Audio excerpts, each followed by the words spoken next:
Je m'appelle Alexandra Mitchell, et j'ai appris très tôt que certaines sœurs ne sont pas destinées à être les meilleures amies. Sophia, ma sœur aînée de 3 ans, s'est assurée que je le comprenne dès que j'ai su marcher. En grandissant, Sophia était toujours l'étoile de la famille, des notes parfaites, présidente du conseil des élèves, championne de débat. Elle collectionnait les réussites comme d'autres collectionnent les timbres. La fierté de nos parents pour elle n'était égalée que par leur déception constante envers moi. Là où Sophia excellait en prise de parole en public, je préférais la recherche silencieuse. Tandis qu'elle dominait les cercles sociaux, je passais des heures à la bibliothèque à étudier des schémas en droit et en affaires que d'autres négligeaient. Pourquoi ne peux-tu pas être plus comme ta sœur? C'était la bande-son de mon enfance, jouant en boucle à chaque dîner de famille, chaque réunion parents-professeurs, chaque rassemblement festif. Mais ce que personne ne savait, ce que Sophia n'a jamais remarqué à travers son voile de supériorité, c'est que je construisais quelque chose de plus grand que des distinctions au lycée ou des lettres d'acceptation à l'université. Cela a commencé pendant ma première année de lycée. Tandis que Sophia célébrait son admission à la faculté de droit de Harvard, je lançais discrètement ma première entreprise de conseil juridique depuis ma chambre. Utilisant des forums en ligne et des profils anonymes, j'ai commencé à connecter des cabinets d'avocats en difficulté avec les ressources dont ils avaient besoin pour réussir. Au moment où j'ai obtenu mon diplôme de lycée, j'avais construit un réseau de plus de 50 cabinets d'avocats qui comptaient sur mes recherches et mes stratégies. Bien sûr, aucun d'eux ne savait qu'il travaillait avec une adolescente. Je ne te comprends tout simplement pas, Alexandra, soupira ma mère lors de ma remise de diplôme. Sophia va à Harvard, et toi, tu prends une année sabbatique pour réfléchir. Qu'y a-t-il à réfléchir? Je ne leur ai pas dit que mon année sabbatique était en réalité la première phase de mon plan d'expansion commerciale. Je n'ai pas mentionné que le compte d'épargne modeste qu'ils pensaient que j'avais approchait en réalité les 7 chiffres. Et je n'ai certainement pas révélé que 3 des plus grands cabinets d'avocats de Boston avaient déjà engagé ma société de conseil, sans savoir qu'ils allaient bientôt travailler avec la petite sœur de leur étudiante vedette. Sophia s'épanouissait à Harvard. Bien sûr, chaque pause de vacances apportait de nouvelles histoires de son succès, de nouvelles raisons pour nos parents de rayonner de fierté. Pendant ce temps, je construisais mon empire en silence. Lorsque mes parents me pressaient au sujet de l'université, je m'inscrivais à des cours de commerce en ligne, les laissant croire que je faisais au moins un effort, tandis que j'orchestrais des fusions et acquisitions à travers mon réseau croissant de sociétés écrans, ou attends. Moment où Sophia a obtenu son diplôme de la faculté de droit de Harvard, je détenais des intérêts majoritaires dans 7 grands cabinets d'avocats de la côte Est. Ma société, Mitchell Strategic Solutions, était devenue la force invisible derrière certaines des pratiques juridiques les plus prospères du pays. Mais sur le papier, j'étais juste la fille discrète qui n'avait pas encore trouvé sa voie. Tout a changé le jour où Sophia a rejoint Preston & Hayes, l'un des cabinets d'avocats les plus prestigieux de Boston. Elle ne savait pas que 6 mois plus tôt, je l'avais acquis à travers une série complexe de transactions. Elle est arrivée à son premier jour de travail fière et confiante, sans se rendre compte que sa petite sœur était techniquement sa patronne. « Tu devrais voir mon bureau, Alex », se vanta-t-elle lors d'un dîner de famille. Bureau d'angle, personnel complet, voie vers l'association dans 5 ans. Que fais-tu ces jours-ci? Toujours avec cette petite entreprise de conseil? Je souris et pris une gorgée de vin. Quelque chose comme ça. La vérité, c'est que j'étais au milieu de la plus grande acquisition de ma carrière. Preston & Hayes n'était que le début. Je me positionnais pour prendre le contrôle de Blackwood International, le plus grand conglomérat de cabinets d'avocats de la côte Est. L'accord ferait de moi l'une des figures les plus puissantes du monde juridique, tout cela avant mon 25e anniversaire. Mais Sophia ne pouvait pas s'en empêcher. Elle devait maintenir sa position d'histoire à succès de la famille. C'est pourquoi, lorsque j'ai rencontré James Walker lors d'un gala de charité, elle a essayé de revendiquer son territoire. Il vient de l'une des plus anciennes familles de Boston, dit-elle à notre mère, assez fort pour que je l'entende. Et il cherche quelqu'un de réussi, accompli, pas vraiment ton genre, Alex. Ce que Sophia ne savait pas, c'est que James m'avait rencontré 3 mois plus tôt dans mon rôle de PDG de Mitchell Strategic Solutions. Il représentait Blackwood International dans les négociations d'acquisition. sans se rendre compte que la PDG puissante et insaisissable avec laquelle il traitait était la même femme dont il tombait amoureux.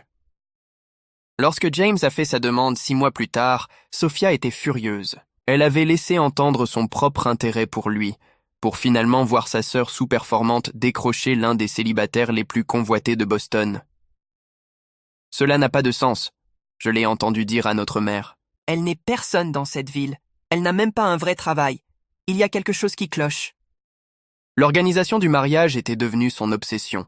Elle avait insisté pour être ma demoiselle d'honneur, non par amour fraternel, mais parce que cela lui donnait accès à chaque détail, toutes les listes d'invités, chaque instant qu'elle pouvait exploiter pour fouiller dans ma vie.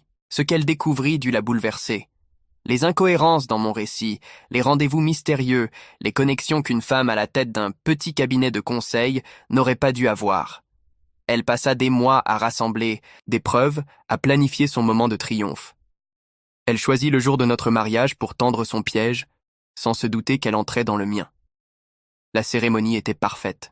L'historique église Trinity de Boston, remplie de l'élite de la ville, juges, avocats, chefs d'entreprise.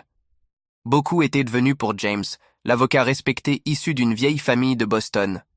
Aucun ne savait que la mariée possédait la majorité de leur cabinet d'avocats. Mais alors que le ministre posait la question rituelle à l'Assemblée, demandant si quelqu'un s'opposait à cette union, Sophia se leva de son siège à mes côtés. Un sourire mauvais, aux lèvres. Elle ne savait pas que j'attendais ce moment depuis longtemps. Après tout, certaines sœurs ne sont pas faites pour être les meilleures amies, elles sont faites pour être des leçons d'humilité. Si quelqu'un connaît une raison pour laquelle ces deux personnes ne devraient pas être unies par les liens du mariage, qu'il parle maintenant ou se taise à jamais. Ces mots traditionnels résonnèrent dans l'air solennel de Trinity Church, suspendus un instant. Avant que Sophia ne se lève, sa robe bleue de demoiselle d'honneur bruissant alors qu'elle s'avançait. Le sourire en coin qu'elle arborait trahissait son impatience. Elle attendait ce moment depuis des mois. « En fait, » annonça-t-elle d'une voix qui fendit le silence stupéfait, « j'ai quelque chose à dire. » Notre mère poussa un cri. James me serra la main. Mais moi, je restais calme. J'avais prévu cette éventualité. « Avant que cette farce n'aille plus loin, » déclara Sophia en sortant un dossier de derrière son bouquet. « Tout le monde ici mérite de connaître la vérité sur Alexandra Mitchell. » Elle ouvrit le dossier avec un sens théâtral consommé. « Ma sœur vous ment depuis le début. Elle n'est pas la simple consultante en affaires qu'elle prétend être. Elle agit sous de faux prétextes, infiltre des cabinets juridiques, manipule son chemin vers des accords commerciaux. » Des murmures parcoururent l'église. Au premier rang, le visage de notre père était devenu cramoisi de honte. Notre mère semblait sur le point de s'évanouir. « J'ai des preuves, » poursuivit Sophia, se régalant de l'attention. Des relevés bancaires montrant des transactions suspectes. Des sociétés écrans qui mènent toutes à elle. Elle a trompé tout le monde, y compris son fiancé. Elle se tourna vers James. Saviez-vous que votre épouse n'est pas celle qu'elle prétend être?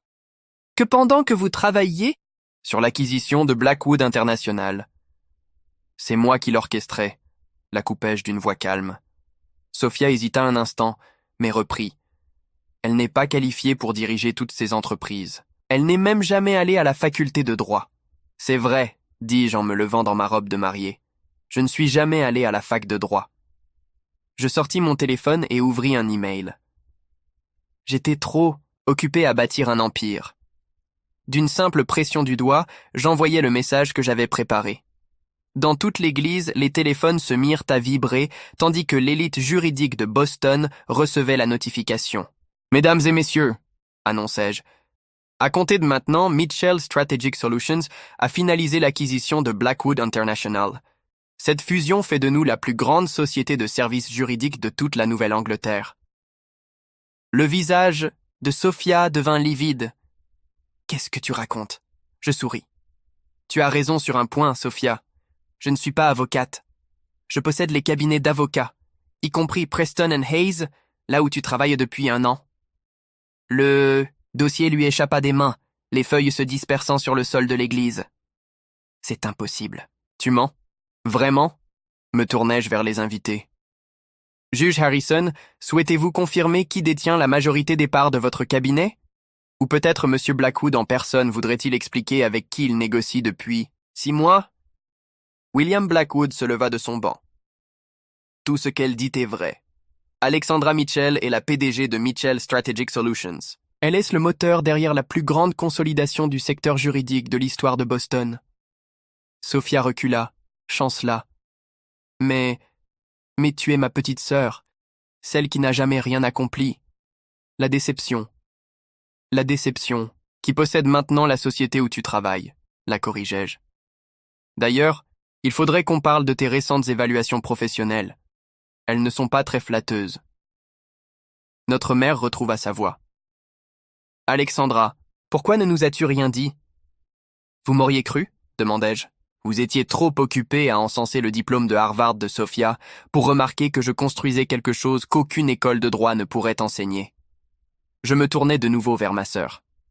Au fait, puisque tu tiens tant à exposer les secrets, devons-nous parler de ce qui s'est réellement passé dans l'affaire Anderson le mois dernier? Celle pour laquelle tu as revendiqué l'entière responsabilité du règlement.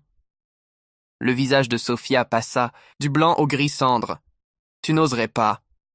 Les dossiers montrent que tu as à peine contribué, poursuivis-je. En réalité, ta principale contribution a été de t'attribuer le mérite du travail de tes collaborateurs juniors, une habitude qui semble revenir souvent dans ta carrière. C'est faux, protesta-t-elle faiblement. Les documents disent le contraire, tout comme les plaintes déposées par ton équipe, des plaintes que je possède, soit dit en passant. James s'avança, prit ma main. Il souriait. Je devrais préciser, ajouta-t-il, qu'en tant que conseiller juridique principal de Blackwood International, je savais parfaitement qui était Alexandra dès le départ. Nous nous sommes rencontrés lors des premières négociations de fusion, bien avant ce gala caritatif où tu as tenté de me mettre en garde contre elle. Sophia regarda autour d'elle, cherchant désespérément un soutien, mais il n'y avait plus d'alliés. Les plus grands esprits juridiques de la ville acquiesçaient en silence. Ils avaient tous traité avec Mitchell Strategic Solutions, même s'ils ignoraient jusqu'à aujourd'hui l'identité de sa fondatrice. Alors, dis-je en réajustant ma robe de mariée, veux-tu continuer à révéler des secrets, chère sœur, ou passons-nous à mon mariage? Sophia resta figée. Son moment de triomphe méticuleusement orchestré venait de se transformer en une humiliation publique. Elle réussit enfin à murmurer « Pourquoi tu ne me l'as jamais dit ?»« Tu ne m'as jamais posé la question, » répondis-je simplement. « Tu étais trop occupé à me regarder de haut pour remarquer que j'avais fini par m'élever au-dessus de toi. » Je me tournai vers le ministre. « On peut continuer ?» Mais Sophia n'en avait pas encore fini. Tandis qu'elle se laissait tomber sur sa chaise, elle marmonna juste assez fort pour que je l'entende. « Ce n'est pas terminé. » Je croisai son regard et souris. En fait, si, regarde tes mails. Comme, si c'était orchestré, son téléphone vibra. Ses yeux s'agrandirent à la lecture du message. Un avis officiel de licenciement immédiat de Preston and Hayes prenant effet à l'instant même. « Tu ne peux pas me virer, siffla-t-elle. « Ce n'est pas moi qui te vire, la corrigeai-je. Ce sont les preuves de tes fautes professionnelles et de tes vols de crédit. Moi, je suis juste la propriétaire qui a signé l'autorisation. » Le ministre s'éclaircit la gorge, manifestement incertain de la suite à donner après un tel drame. Mais je hochai simplement la tête pour qu'il poursuive. Après tout, c'était toujours mon mariage, même s'il avait pris une toute autre dimension. Alors que je me préparais à prononcer mes vœux, je croisai mon reflet dans un des vitraux de l'église. Je ne vis pas la petite sœur discrète et ignorée, mais la femme puissante que j'étais devenue, celle qui avait bâti un empire pendant que les autres la sous-estimaient. Et en regardant Sophia, assise humiliée dans sa robe de demoiselle d'honneur, je compris que parfois, la meilleure des revanches, ce n'est pas simplement la réussite. C'est une réussite que personne n'avait vue venir. La cérémonie se poursuivit, mais l'atmosphère avait changé. Ce n'était plus un simple mariage, c'était un couronnement. Mes parents restaient assis en silence, abasourdis par la révélation. Leur fille, prétendument sans ambition, était en réalité l'une des personnes les plus influentes dans cette pièce. En prononçant « je le veux », je ne pus m'empêcher de penser à quel point il était juste que ce jour de mariage soit aussi celui où je sortais enfin de l'ombre. Après tout, quoi de mieux pour entamer une nouvelle vie que de révéler sa véritable puissance, mais, même en célébrant, je savais que ce n'était que le début. Les mots de Sophia « ce n'est pas terminé » résonnaient encore en moi. Elle avait toujours été compétitive, rancunière. Elle ne digérerait pas une telle humiliation. Ce qu'elle ignorait, c'est que je comptais justement là-dessus. La réception au Boston Harbor Hotel aurait dû être la célébration parfaite. À la place, elle devint le champ de bataille de la prochaine phase de la guerre que Sophia avait lancée contre moi. Je n'avais même pas terminé ma première danse avec James que mon téléphone vibra, saturé de messages urgents. Sophia était allée directement de l'église aux médias, tentant de faire circuler une histoire de fraude d'entreprise et d'espionnage industriel. Mitchell Strategic Solutions, un empire bâti sur la tromperie, où il disait le titre de l'article qu'elle avait réussi à faire publier dans une revue économique en ligne. Une diplômée de Harvard dénonce l'empire frauduleux de sa sœur. Je souris, tendant l'article à James. Il haussa un sourcil. « Elle ne sait vraiment pas quand s'arrêter, hein ?»« Non, répondis-je. Mais j'étais prête pour ça aussi. » Je fis un signe discret à Catherine, ma directrice des opérations, qui attendait patiemment près du bar. Elle se mit aussitôt à passer des appels. En moins d'une heure, tous les grands médias de Boston reçurent un dossier de presse complet démontrant la parfaite légalité de la montée en puissance de Mitchell Strategic Solutions, avec tous les documents réglementaires et les preuves de conformité. Mais Sophia n'en avait pas terminé. Tandis que les invités bavardaient autour de coupes de champagne et de petits fours, elle circulait dans la salle, chuchotant à l'oreille de figures influentes du monde juridique. De Boston. « Tu savais qu'elle enregistrait vos conversations privées ?» L'entendis-je glisser au juge Harrison. Chaque cabinet qu'elle a racheté, elle l'a d'abord piégé en recueillant des infos compromettantes sur les associés. Ce qu'elle ignorait, c'est que chacun de ses interlocuteurs avait déjà reçu un message de ma part, les mettant en garde contre ses tentatives désespérées pour sauver sa réputation. Le point de rupture arriva lorsqu'elle s'adressa directement à William Blackwood. « Monsieur Blackwood », dit-elle d'une voix assez forte pour attirer l'attention, « j'ai des preuves que ma sœur vous a fait chanter pour obtenir cette fusion. Elle a menacé de révéler vos comptes offshore. » La salle se figea. Blackwood la fixa un long moment. Puis il éclata de rire. « Mademoiselle Mitchell, ou devrais-je dire, ex-avocate Mitchell, votre sœur ne m'a jamais fait chanter. En fait, c'est elle qui m'a aidé à légaliser ses comptes l'année dernière, économisant à mon entreprise des millions en amendes potentielles. C'est pour ça que j'ai accepté la fusion. » Le visage de Sophia devint cramoisi. « Mais les documents que j'ai trouvés étaient des leurs, » l'interrompis-je en m'approchant. « Je savais que tu fouillais mon bureau chez Preston & Hayes. Chaque soi-disant secret que tu y as découvert avait été placé là exprès pour toi. »« C'est impossible, » balbutia-t-elle. « Les relevés bancaires, les sociétés écrans. Toutes légales, toutes traçables, toutes parties intégrantes d'opérations commerciales légitimes, » expliquai-je calmement. « Tu pensais vraiment que je ne me protégerais pas contre ce genre d'attaque ?» Nos parents, qui assistaient à la scène avec un malaise grandissant, finirent par intervenir. « Sophia, » dit notre père d'une voix lourde de désillusion. Ça suffit, mais elle ne voulait toujours pas lâcher prise. Elle sortit son téléphone, les mains tremblantes. « J'ai encore des preuves, des enregistrements de tes réunions, des documents que j'ai copiés. » En réalité, intervint James, tu n'en as plus. En tant que conseiller juridique de Blackwood International, je dois t'informer que retirer des documents confidentiels de Preston & Hayes constitue une rupture grave de contrat, sans parler d'une violation du code de déontologie du barreau. Sophia devint livide. Tu n'oserais pas me dénoncer au barreau. Je n'ai pas besoin d'oser, répondis-je doucement. Tes agissements aujourd'hui, avoir tenté de faire échouer une fusion légale avec de fausses accusations, voler des documents confidentiels, manipuler les médias, m'obligent légalement à te dénoncer. En tant que propriétaire, de Preston & Hayes, c'est mon devoir. Tu bluffes, murmura-t-elle, mais sa voix tremblait. Je sortis mon propre téléphone et lui montrai l'écran. Une plainte formelle prête à être envoyée à l'ordre des avocats du Massachusetts. Dernière chance, Sophia, pars maintenant. Quitte Boston. Accepte la prime de départ que je suis encore prête à t'offrir et reconstruis-toi ailleurs. Tu es en train de détruire ma carrière, protesta-t-elle. Non, intervint soudain notre mère. C'est toi qui l'as fait. Toutes ces années, tu étais tellement obsédée à prouver que tu valais mieux qu'Alexandra que tu n'as même pas vu qu'elle était devenue meilleure que toi. Sophia regarda autour d'elle et comprit enfin.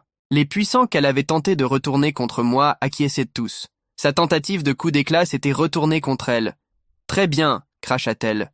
Tu as gagné. Tu jouais depuis toujours à un jeu plus long que... » « Le mien, pas vrai ?»« La différence, répondis-je, c'est que je jouais pour gagner. Toi, tu jouais juste pour me voir perdre. » Elle se retourna et quitta la réception, sa robe bleue disparaissant dans la nuit de Boston. Lorsque la porte se referma derrière elle, je ressentis un étrange mélange de triomphe et de tristesse. « Tu vas bien ?» demanda doucement James. Je serrai sa main. « Oui, il fallait que ça se termine ainsi. » Nos parents s'approchèrent, encore sous le choc, mais fiers. « On n'avait aucune idée, » dit mon père. « Pendant toutes ces années, vous avez vu ce... » « Que vous vouliez voir, répondis-je. Sophia était l'étoile. Moi, j'étais la déception. Cela m'a permis de bâtir quelque chose d'extraordinaire pendant que tout le monde regardait ailleurs. Le reste de la réception passa dans un flou de félicitations et de célébrations. Mais désormais, on ne célébrait plus seulement mon mariage, on célébrait l'émergence d'une nouvelle puissance dans le monde juridique de Boston. Plus tard dans la soirée, alors que James et moi nous apprêtions à partir en lune de miel, je reçus un dernier email de Sophia. « Tu as gagné. Je pars vivre à Chicago. Mais souviens-toi de ceci. C'est toi qui m'as appris que les apparences peuvent être trompeuses. Un jour, quand tu t'y attendras le moins, j'aurai construit quelque chose de mien. Et là, on verra qui est la véritable gagnante. » Je montrai l'email à James. Il avait l'air inquiet, mais moi, je me contentais de sourire. « Quel essai, dis-je. Construire quelque chose de réel demande plus que de l'ambition, et un désir de revanche. Il faut de la patience, de la stratégie et la sagesse de comprendre que la véritable réussite ne consiste pas à battre les autres. Elle consiste à devenir la meilleure version de soi-même. 10 ans plus tard, je me tenais dans mon bureau, au sommet de la Mitchell Blackwood Tower, contemplant la ligne d'horizon de Boston. L'empire que j'avais bâti avait dépassé toutes mes attentes. Sophia avait tenté de lancer plusieurs projets à Chicago, mais tous avaient échoué, parce qu'elle était encore trop occupée à me concurrencer au lieu de créer quelque chose de vraiment significatif. Nos parents avaient fini par me voir pour ce que j'étais, et non pour ce qu'ils avaient supposé que je deviendrais. Et James était devenu non seulement mon mari, mais mon véritable partenaire, en affaires comme dans la vie. Sur mon bureau trônait une photo encadrée de notre mariage, prise juste après que j'ai révélé la vérité à propos de Mitchell Strategic Solutions. On m'y voit debout dans ma robe de mariée, fière, droite, rayonnante de puissance et de confiance. À l'arrière-plan, Sophia, figée, le visage marqué par la stupeur et la prise de conscience soudaine. Cette photo me rappelle qu'il faut parfois se méfier de la personne la plus silencieuse dans la pièce, car pendant que certains passent leur vie à essayer de prouver leur valeur par des mots et des démonstrations, d'autres bâtissent des empires en silence. Mon téléphone vibra. Un autre grand cabinet d'avocats était prêt à rejoindre notre réseau. Alors que je me préparais pour la réunion, je repensais au chemin parcouru depuis le temps où j'étais simplement la petite sœur qu'on oublie. Parfois, la meilleure des revanches n'est pas simplement la réussite. C'est une réussite si totale qu'elle dépasse la notion même de revanche. Et parfois, le plus grand triomphe ne réside pas dans le fait de prouver aux autres qu'ils avaient tort, mais dans le fait de se prouver à soi-même qu'on avait raison. L'empire que j'ai bâti n'avait pas pour but de surpasser ma sœur, ni de convaincre mes parents de ma valeur. Il avait pour but de créer quelque chose de durable, de profond, quelque chose qui survivrait à tous les drames familiaux ou aux querelles personnelles. Et tandis que je m'asseyais pour signer les documents qui allaient encore étendre mon empire, je ne pus m'empêcher de sourire, car au final, c'est la sœur silencieuse qui avait rugi le plus fort, non par des mots, mais par des actes, non par la compétition, mais par la création. C'est ça le véritable pouvoir. Il n'a pas besoin de se proclamer. Il existe, tout simplement. Et ça, Sophia ne l'a jamais compris.